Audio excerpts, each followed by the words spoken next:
Jeg synes, en lokalpolitikers vigtigste rolle det er at lytte til befolkningen. Fordi det er befolkningen, der ved, hvad det er, befolkningen har brug for. Derfor så vil jeg rigtig gerne lytte til, hvad er det, den roskildensiske befolkning rigtig gerne vil have. Jeg kan ikke love det, men jeg kan i hvert fald være med til at prioritere nogle af de spørgsmål, som befolkningen stiller.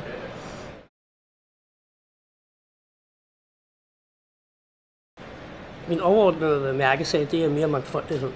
Og det kan man også se i de 3 konkrete mærkesager, jeg har. For eksempel så vil jeg have en muslimsk gravplads i Roskilde. Vi har rigtig mange borgere, der praktiserer islam.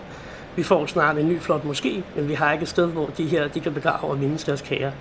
Det synes jeg er fuldt ud rimeligt, at vi giver dem. Jeg vil også rigtig gerne have et ungdomshus i Roskilde Kommune.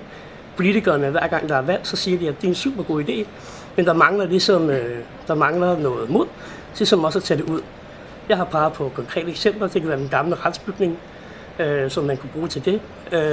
Udover det, så vil jeg gerne have en mangfoldighedspolitik, som skal hjælpe til at forebygge diskrimination og hate crimes.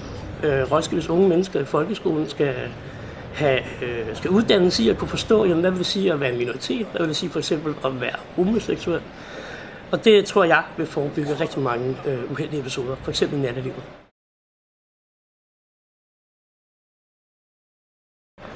Om 4 år der ser Roskilde som en meget mere mangfoldig kommune, hvor der er plads til endnu flere etniciteter, endnu flere kulturer. Jeg ser ikke danskhed som svinekød eller noget bestemt musik, man lytter til. Jeg ser danskhed som mangfoldighed og frisind og nogle andre værdier, end andre måske gør.